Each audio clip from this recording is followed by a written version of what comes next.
Hello प्यारे प्यारे बच्चों, आज हम 8th क्लास हिस्ट्री का चैप्टर नंबर 5 पढ़ने वाले हैं जिसका नाम है सोशल एंड रिलीजियस रिफॉर्म। इस चैप्टर के अंदर हम जानेंगे कि कैसे समाज सुधारक लोगों ने, मतलब सोशल रिफॉर्मर जो लोग थे, उन्होंने समाज के अंदर की जो गलत सलत प्रथाएं हैं उनका पूरी तरीके से जो है निलंबन किया, मतलब उनको हटा दिया। सती प्रथा जैसी गलत प्रथाएं थी, अनटचेबिलिटी जैसी प्रथाएं थी। उस समय पे कोई जातिवाद बहुत था, तो कोई निचली जाति के व्यक्ति को टच भी कर ले तो बोलता था बहुत बड़ा पाप हो गया, दिस काइंड ऑफ थिंग्स। साथ ही साथ विडो रीमैरेजेस है और बहुत सी ऐसी गलत चीजें थी जो समाज को जो है दूषित कर रही थी। अब इन सब चीजों को हटाना बहुत जरूरी था और उसीलिए जो है समाज में और रिलीजन में चेंजेस करने के लिए रिफॉर्मर्स आए। तो चलिए जानते हैं कैसे शुरुआत हुई सोशल और रिलीजियस रिफॉर्म्स की। तो देखिए बच्चों, इसके अंदर along with the spread of English education there was a spread of new thoughts, new ideas, new philosophy. Indians were also introduced to western thoughts and culture। मतलब जैसे इंग्लिश एजुकेशन लोगों में फैला, उसी के साथ साथ नए आइडियाज आए, नए विचार आए और नई जो है सोचने की जो है ताकत लोगों के अंदर आई। साथ ही साथ वेस्टर्न थॉट्स हमारे कल्चर के अंदर बढ़ गए। सारे लोग उस कल्चर को अच्छा मानने लगे और उसी आधुनिक सोच को अपनाने लगे। और साथ ही साथ due to this there were changes in social, religious, economic and cultural aspect of Indian society. तो भारत के लोगों के अंदर इन्हीं सब चीजों का जो इफेक्ट पड़ा, वो सोशली भी पड़ा, धार्मिक रूप से भी पड़ा, इकोनॉमिकली भी पड़ा और बहुत से कल्चरल एस्पेक्ट के अंदर इंडियन सोसाइटी जो है इससे अफेक्ट हुई।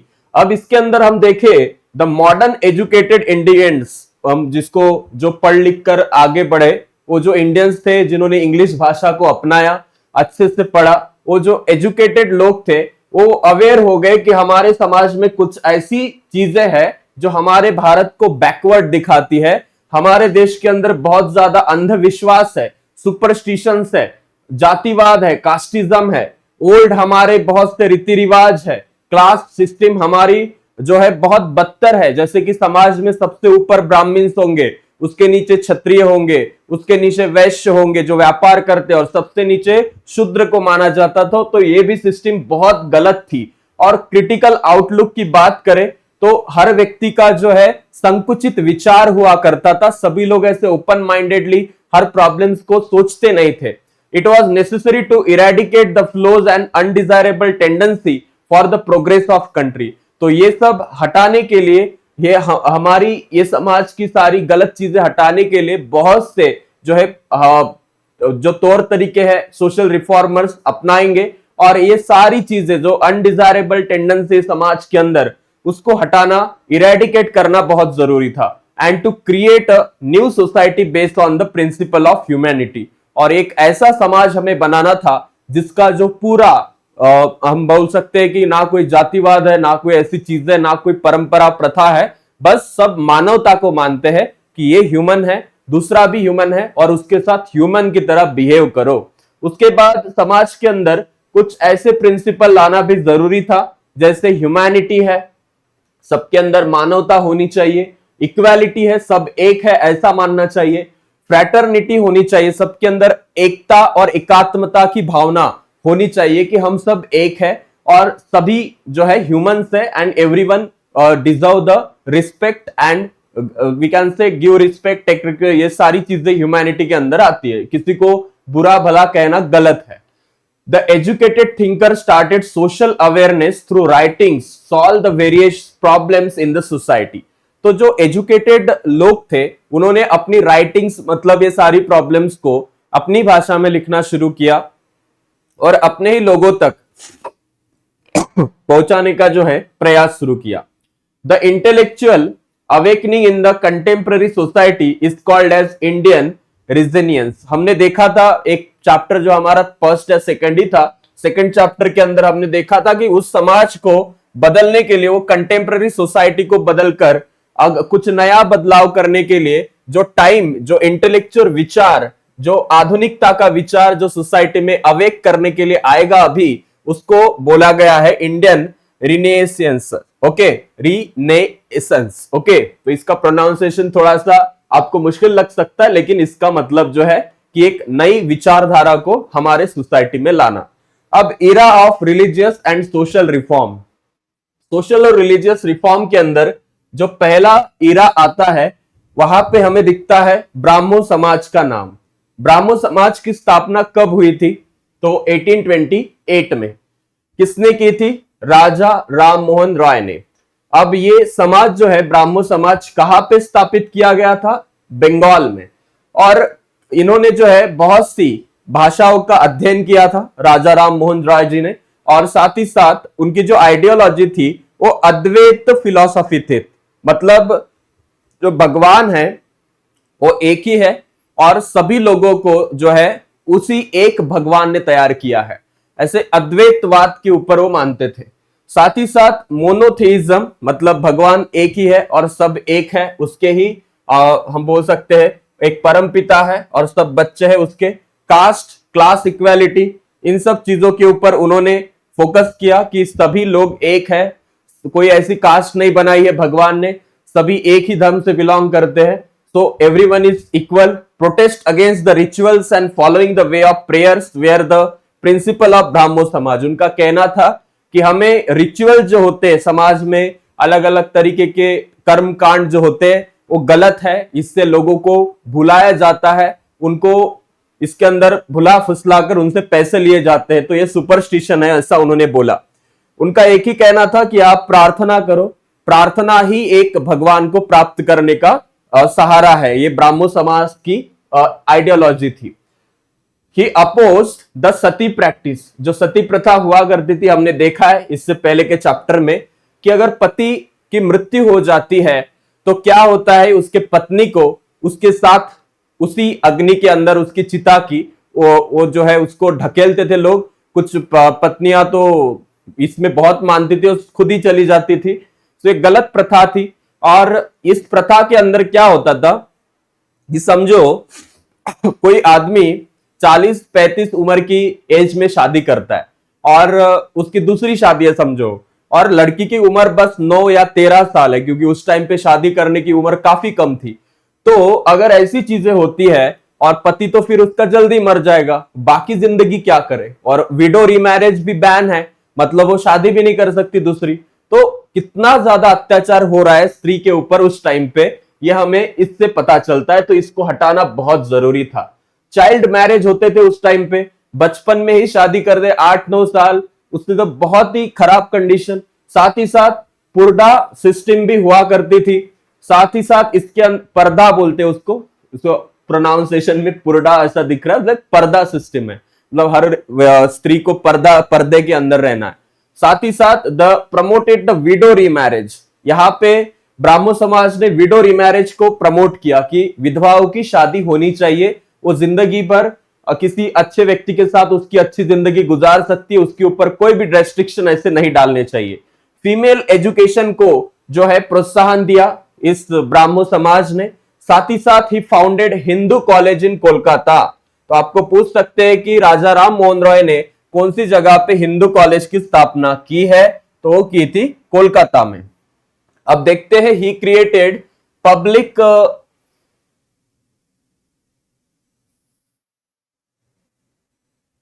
Awareness through the newspaper. इन्होंने एक न्यूज़पेपर भी स्टार्ट किया था राजा राम मोहन रॉय जी ने, उसका नाम था संवाद कौमुदी। ओके, संवाद कौमुदी नाम का एक न्यूज़पेपर स्टार्ट किया था राजा राम मोहन रॉय जी ने, जो कि ब्राह्मो समाज से रिलेटेड था।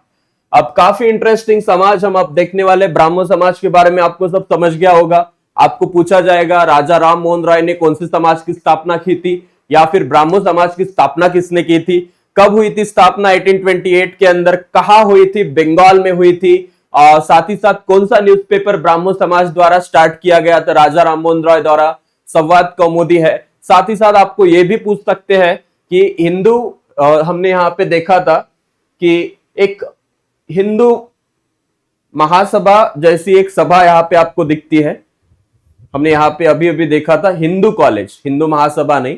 ये कहां पे शुरू किया था ब्राह्मो समाज ने? तो ये है कोलकाता में। तो ये सवाल भी आपको इसके अंदर 4-5 सवाल आईएमपी है, याद रखने हैं। अब हम देखते हैं प्रार्थना समाज के बारे में। दादोबा पांडुरंग तरखड़कर, इन्होंने परमहंस सभा की स्थापना की थी सबसे पहले। कहां पे? मुंबई में। कब की थी? 1848 में। ओके, सबसे पहले दादोबा पांडुरंग तरखड़ जो थे, इन्होंने परमहंस सभा की स्थापना की। परमहंस सभा वाज डिसॉल्व्ड। बाद में क्या होता है कि परमहंस सभा को डिसॉल्व कर देते, उसको बंद कर देते हैं, और सम ऑफ इट्स मेंबर, उसके ही परमहंस सभा के कुछ मेंबर जो है प्रार्थना समाज की स्थापना करते हैं। तो आपको एक पॉइंट याद रखना है कि 1848 में परमहंस सभा शुरू की थी, बाद में परमहंस सभा के लोग उस सभा को बंद कर देते, फिर बाद में उसके कुछ मेंबर्स एक नई समाज की स्थापना करते हैं जिसका नाम है प्रार्थना समाज। ठीक है, उसके बाद दादोबाज ब्रदर, दादोबा के जो भाई थे, वॉज द फर्स्ट, उनका नाम पहले देख लीजिए, डॉक्टर आत्माराम पांडुरंग।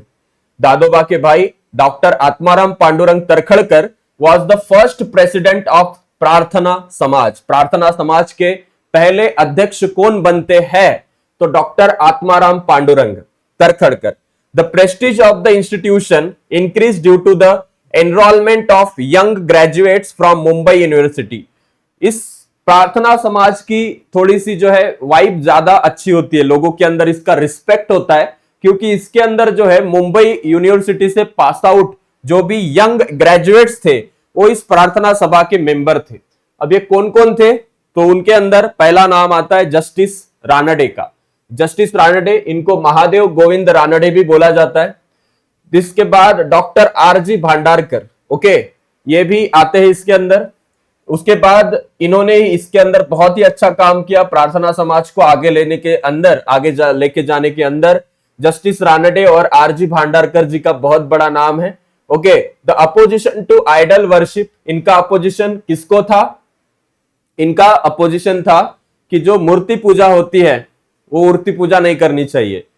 उसका एक और कहना था मोनोथेइज्म। मोनोथेइज्म मतलब एकेश्वरवाद, ईश्वर क्या है? एक ही है।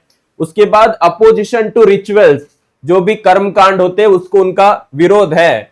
प्रिंसिपल ऑफ प्रार्थना समाज, और ये सारे क्या थे? प्रार्थना समाज के प्रिंसिपल्स थे, और इन्हीं सब चीजों को लोग मानते थे। अब देखिए, they stress on the devotion and prayers. उनका बहुत ही ज्यादा जो विश्वास था वो भक्ति में था और प्रार्थना में था।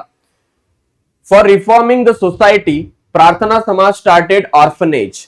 समाज के अंदर सुधार करने के लिए प्रार्थना समाज ने क्या शुरू किया? ऑर्फनेज। ओके, ऑर्फनेज क्या होते? उसको हम बोलते धर्मशाला, आश्रमशाला शुरू की। उसी के साथ अनाथ आश्रम भी आप इसको बोलते। उसके बाद वेमेन एजुकेशन इंस्टीट्यूट शुरू की जिससे महिलाओं को एजुकेशन मिले। नाइट स्कूल शुरू किए, कामगार लोग जो थे, वर्कर्स थे, सोसाइटी फॉर जो दलित थी उनके लिए नाइट स्कूल। ओके, महर्षि विठल रामजी शिंदे ये प्रार्थना समाज के मेंबर थे जिन्होंने स्थापना की थी डिप्रेस क्लास मिशन की। ओके, तो डिप्रेस क्लास मिशन की स्थापना किसने की थी? ये सवाल आपको पूछ सकते हैं। महर्षि विठल रामजी शिंदे, जो कि प्रार्थना समाज के एक मेंबर थे। Through the mission an attempt was made to solve the social problem, और इन्हीं के माध्यम से समाज के अंदर की जो गलत सलत चीजें उनको सॉल्व करने का उन्होंने सब देखा था। अब है सत्य शोधक समाज। नाम में ही दिखता है सत्य शोध। ओके, मतलब सत्य की खोज। तो महात्मा ज्योतिराव फुले जो थे, इन्होंने स्थापना की थी सत्य शोधक समाज की। कब की थी? 24 सितंबर 1873 को। ओके, आपके पास यहाँ पे बुक में पूरी डेट नहीं दी है, आपको इतना याद रखना है, 1873। Satyashodhak Samaj work on the principle of formation of society on the basis of equality. समाज किसके बेस पे होना चाहिए? इक्वालिटी। समाज में सब एक है तो पूरा समाज एकात्मता के ऊपर बेस्ड होना चाहिए। सत्यशोधक समाज ने इसके ऊपर काम किया। साथ ही साथ they protested against the untouchability. जो उस समय पे अस्पृश्यता थी, अस्पृश्यता मतलब कुछ लोग ऐसे थे समाज के, वो मानते थे कि दलित लोग या फिर लो कास्ट के जो लोग हैं इनको छूना तक नहीं चाहिए, ये अशुद्ध है। ऐसी भावना को विरोध था सत्यशोधक समाज का पूरी तरीके से। They advocated education among the depress class and women. उन्होंने महिलाओं के अंदर, उसी के साथ साथ दलित लोगों के अंदर एजुकेशन पहुंचाया। Mahatma Phule reform the society through the medium of books like Brahmananche Kasab, एक बुक लिखा था महात्मा ज्योतिराव फुले ने जिसका नाम था ब्राह्मणांचे कसब। एक और बुक लिखा था जिसका नाम है गुलामगिरी। ओके, गुलामगिरी नाम का भी एक बुक लिखा है जिसके अंदर कैसे गुलाम बनाया गया हमेशा समाज के अंदर, समाज के लोगों को, और कैसे ब्राह्मण लोग हमारे साथ प्लान खेल के समाज को गुमराह करके बस अपनी तिजोरी भरते हैं। शेतकऱ्यांचा आसूड, मतलब जो भी ब्रिटिशर्स थे वो किस तरीके से जो हमारे किसान है उनके ऊपर अत्याचार करते हैं, इसके बारे में एक बुक लिखा था। सार्वजनिक सत्य धर्म नाम का एक बुक लिखे था। He severely criticize the tradition and customs that made discrimination between man and women. महिला और पुरुष के बीच में जो समाज ट्रेडिशनली बिहेव करता है कि महिलाओं को हमेशा घर में बच्चा और खाना जो होता है वो इसको देखना चाहिए, ओके, रसोई को, इस बात को विरोध किया महात्मा ज्योतिराव फुले ने। उनको एजुकेशन देना चाहिए, इसके ऊपर उन्होंने बेस बहुत सी चीजें बताई। और ह्यूमन होने चाहिए, सभी लोग क्या होने चाहिए, ह्यूमन, इसके ऊपर सबसे ज्यादा इनका जो था भर था। अब देखते हैं आर्य समाज के बारे में। ठीक है, आर्य समाज किसने फॉर्म किया था, क्या था आर्य समाज, और सभी चीजें इसके बारे में अब हम डिटेल में जानते हैं। शुरुआत करते हैं आर्य समाज से। Arya Samaj was the founded by, ये इसकी स्थापना किसने की थी आर्य समाज की, स्वामी दयानंद सरस्वती। ओके, सो स्वामी दयानंद सरस्वती जी ने आर्य समाज की स्थापना की थी 1875 में, 1875 में। इन्होंने एक बुक भी लिखा था स्वामी दयानंद सरस्वती ने, जो कि आर्य समाज के फॉर्मर थे, सत्यार्थ प्रकाश। ओके, और उनकी कमेंट्री इसके ऊपर किसके ऊपर थी, वेदों के ऊपर। जो भी वेद लिखे गए हैं, कितने प्रकार के वेद होते हैं, 4 प्रकार के वेद होते हैं, ऋग्वेद, यजुर्वेद, अथर्ववेद और सामवेद। इन्हीं के बेस पे इन्होंने टीका की थी वेदों के ऊपर, एक सिंपल फॉर्म में। क्या है वेदों का अर्थ, सत्य अर्थ क्या है, वेद कहते क्या है, ये जो बात है इन्होंने लोगों के सामने लाई। साथ ही साथ एंसेंट वैदिक रिलीजन इज ट्रू रिलीजन, ऐसा उन्होंने बताया।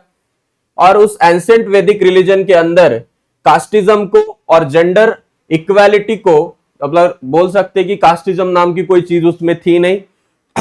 और एंसेंट वेद ने बस किसको प्रमोट किया है, जेंडर इक्वालिटी को, सब लोग इक्वल है, इस भावना को ही प्रेरित किया है।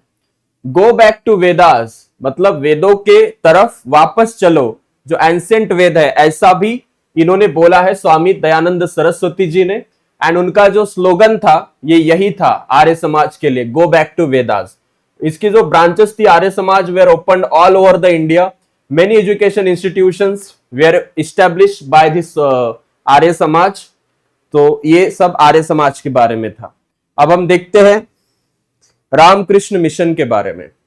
किसने स्थापना की है, Ramakrishna mission was established by Swami Vivekananda. Okay, Swami Vivekananda ji ने यहां पे रामकृष्ण मिशन की स्थापना की थी। साथ ही साथ वो कौन थे, वो डिसाइपल थे किसके, रामकृष्ण परमहंस के, मतलब उनके गुरु थे। रामकृष्ण परमहंस के गुरु कौन थे, स्वामी विवेकानंद। उसी के साथ 1897 में ये रामकृष्ण मिशन शुरू हुआ है। एंड रामकृष्ण मिशन किसके लिए काम करता है, सोसाइटी के सर्विस के लिए। इसका मिशन क्या है, providing help to famine strike people, मतलब जो दुष्काल से, अकाल से पीड़ित जो लोग हैं उनको हेल्प करना, पेशेंट्स को हेल्प करना, मेडिकल हेल्प देना गरीब लोगों को, फीमेल एजुकेशन देना और स्पिरिचुअल ग्रोथ जो है इसको प्रमोट करना। बहुत ही अच्छा और उम्दा काम ये रामकृष्ण मिशन करता था। स्वामी विवेकानंद जो थे, इनका जो मेन फोकस था वो इसके ऊपर था, मतलब वो बहुत ही अच्छे ओरेटर थे। साथ ही साथ ही attend the parliament of religions at Chicago. उन्होंने जो शिकागो के अंदर एक धर्म सभा हुई थी बहुत बड़ी, वहां पे वो गए थे। एंड वहां पे उन्होंने हिंदुज्म का जो था, हिंदुज्म को रिप्रेजेंट किया था 1893 में। Arise, awake and stop not till the goal is achieve. Okay, उठो, जागरूक हो और तब तक लड़ते रहो जब तक आपका जो गोल है वो आप साध्य नहीं कर पाते। साथ ही साथ उन्होंने मैसेज पूरे इंडियन यूथ को दिया है। Okay, social reforms among the Sikh. अब सिख कम्युनिटी के अंदर कौन से सोशल रिफॉर्म हुए, तो देखिए, सिख सभा नाम की एक सभा इस्टेब्लिश की थी अमृतसर में। इसका मेन जो रिफॉर्म था सिख रिलीजन के अंदर ही अचीव करना था। The institute work for spread of education among the Sikh community. Sikh community के अंदर रिफॉर्म हो, इसके लिए इन्होंने काम किया। Bring the modernization among them, इनके अंदर सिख लोगों के अंदर मॉडर्नाइजेशन आए। तो Akali movement continued their tradition of reformation. बाद में सिख सिंह सभा के बाद यहाँ पे अकाली मूवमेंट जो थी, इन्होंने समाज के अंदर सुधार करने की जिम्मेदारी ली इसके बाद, सिंह सभा के बाद। अब है इमेंसिपेशन ऑफ वेमेन। महिलाओं के ऊपर जो भी बहुत से गलत अन्याय अत्याचार उस टाइम पे होते थे, उनके सुधार के लिए क्या किया गया, तो देखिए, during the expansion of British rule in India the position of women was very miserable. बहुत ही नीच तरीके से वेमेन को ट्रीट किया जाता था उस समय पे, और ये सब बदलना बहुत जरूरी था। They had no right to education, उनको ना तो कोई शिक्षा का अधिकार था और ना ही बाहर निकलने तक का। They were not treated equally, उनको कभी भी इक्वली ट्रीट नहीं किया जाता था। चाइल्ड मैरिज जैसे प्रॉब्लम थे, डाउरी सिस्टम जैसे प्रॉब्लम थे, सती प्रथा थी, केशव पंथ था, अपोजिशन था, विडो रीमैरिज जैसे बहुत से कस्टम प्रिवेल्ड उस टाइम पे सोसाइटी के अंदर प्रॉब्लम थे। आपको डाउरी सिस्टम के बारे में तो पता ही होगा, किसी के साथ अगर किसी स्त्री की शादी फिक्स की जाती है तो स्त्री के पिता को बहुत सारा क्या देना पड़ता है, उनको दहेज देना पड़ता है। तो ये दहेज की प्रथा गलत थी। केशवपन क्या होता है, केशवपन मतलब अगर किसी स्त्री का पति मर जाता है तो उसका क्या कर देंगे, उसका पूरा मुंडन कर देंगे, उसके पूरे बाल कट कर देंगे, मुंडन कर देंगे। तो स्त्री की तो शान होती है बाल, और उसके वो बाल काट देंगे तो कैसा लगेगा, विचित्र लगेगा। ऐसी बहुत सी विचित्र प्रथा उस टाइम पे थी। तो क्या किया, तो इसके लिए गवर्नर था लॉर्ड बेंटिंग, इसने इसकी जिम्मेदारी ली और राजा राम मोहन राय जैसे जो लोग थे उनके साथ मिलकर सती प्रथा या सती प्रोहिबिशन एक्ट बनाकर इस प्रथा को बंद किया। गोपाल हरि देशमुख, इनको लोकहितवादी बोला जाता था। इन्होंने जेंडर इक्वालिटी के लिए जो है एक बुक लिखी, एक्चुअली ये बुक नहीं है, ये उनके लेख है, और 108 लिखे थे उन्होंने, जिसका नाम था शतपत्र। और ये प्रभाकर नाम का जो वृत्तपत्र आता था, भाऊ महाजन जिन्होंने लिखा है, उसके अंदर पब्लिश होते थे। 1848 में Mahatma Phule started first school for girls at Bhidewada. Bharat में पहली जो स्कूल है गर्ल्स के लिए शुरू हुई 1848 में, भिड़ेवाड़ा नाम की जगह है पुणे में, वहां पे। उनके वाइफ का जो नाम था महात्मा फुले जी के, सावित्रीबाई फुले था। उन्होंने उनको सपोर्ट किया। Savitribai Phule had to face great criticism from the society. समाज से उनको बहुत सी गलत चीजों को फेस करना पड़ा। इवन द जो पढ़ाने जाती थी तो लोग उनके ऊपर जो ये होता है गोबर और पत्थर ये फेंकते थे, और उनको इतनी भी इंसल्ट के बाद पढ़ाने जाना पड़ता था। जब वो जाती थी तो लोग ये फेंकते थे, बाद में उनको वहां पे जाके साथ में एक और कपड़े का ये लेके जाना पड़ता था और वहां पे कपड़े चेंज करके फिर से पढ़ाना पड़ता था। वापस आते वक्त उनके साथ उनके पति होते थे तो कोई मतलब डरते थे उनसे, तो बट जाती थी उस टाइम पे उनके ऊपर लोग इवन दो पत्थर और जो गोबर है वो फेंकते थे। उस सिचुएशन में बच्चों को, स्पेशली गर्ल्स को, सावित्रीबाई फुले ने पढ़ाया है। अब महात्मा फुले ने क्या किया, और एक संस्था की शुरुआत की जिसको बाल हत्या प्रतिबंधक गृह कहते हैं। मतलब क्या है, समाज के अंदर इतनी गलत प्रथाएं थी, कोई निराधार स्त्री दिखे तो उसके ऊपर अत्याचार होता था, और अगर उसको बच्चा होता है विदाउट एनी कॉज, विदाउट उसकी शादी नहीं है, साथ ही साथ उसकी एज भी नहीं है, तो उस समय पे बच्चों को मार देते थे। तो इस वक्त जो बच्चों को मत दो, मारो मत और हमारे यहाँ पे दे दो, ऐसा इसके लिए एक बाल हत्या प्रतिबंधक गृह की स्थापना की थी महात्मा ज्योतिराव फुले ने। उसके साथ बार्बर की स्ट्राइक की थी, किसके लिए? कि कोई भी महिलाओं का केशवपन नहीं करेगा, मतलब कोई भी महिलाओं का मुंडन नहीं करेगा। इसके लिए उन्होंने एक जगह है पुणे के पास, वहां पे उन्होंने जो है बार्बर का प्रोटेस्ट किया था। बार्बर कभी भी महिलाओं का केशवपन नहीं करेंगे। For the gaining permission to widow remarriage, Pandit Ishwar Chandra Vidyasagar, Vishnu Shastri Pandit, Veeresalingam Pantulu, ऐसे बहुत से लोगों ने एफर्ट्स लिए हैं। इन दिस न्यूज़पेपर, उनका जो न्यूज़पेपर है सुधारक नाम का, गोपाल गणेश आगरकर लिखते हैं सुधारक न्यूज़पेपर के अंदर चाइल्ड रिमैरिज के ऊपर उनका ओपिनियन बहुत ही कठोर शब्दों के अंदर। महर्षि विठल राम जी शिंदे, इन्होंने कॉन्फ्रेंस आयोजित की थी। देवदासी नाम की एक प्रथा थी महाराष्ट्र के अंदर कि किसी भगवान को किसी स्त्री को अर्पण कर देते थे और बाद में समाज के कुछ लोग उनके ऊपर हमेशा अत्याचार करते थे। स्त्री पुरुष तुलना नाम की बुक किसने लिखी है? ताराबाई शिंदे ने। उन्होंने स्त्री की जो व्यथा है उस समय की वो अपने बुक में बताई है। महर्षि धोंडो केशव कर्वे, इन्होंने अनाथ बालिकाश्रम नाम की संस्था शुरू की थी। किसके लिए? जो ऑर्फनेज गर्ल थी उनके लिए, जो निराधार बच्चियां थी जिनके माता पिता नहीं थे। अब आगे क्या होता है, चलिए देखते हैं आगे और कौन कौन सी चीजें होती है इस चैप्टर के अंदर। एक सेकंड, इसको रिफ्रेश होने दीजिए।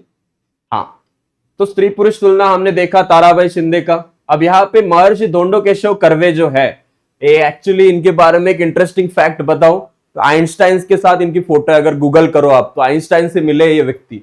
तो महर्षि कर्वे जो है, इन्होंने अनाथ बालिकाश्रम नाम का एक अनाथ आश्रम शुरू किया था जहां पे गर्ल्स को जो है अच्छे से उनके रहने की, उनके पढ़ने की अच्छी से सिस्टम थी। His intention was to give education to all women, सभी महिलाओं को एजुकेशन मिलना चाहिए, उसके लिए इन्होंने पूरा एफर्ट्स काम किया। Through his efforts the first women university स्थापित की गई, भारत की पहली वेमेन यूनिवर्सिटी।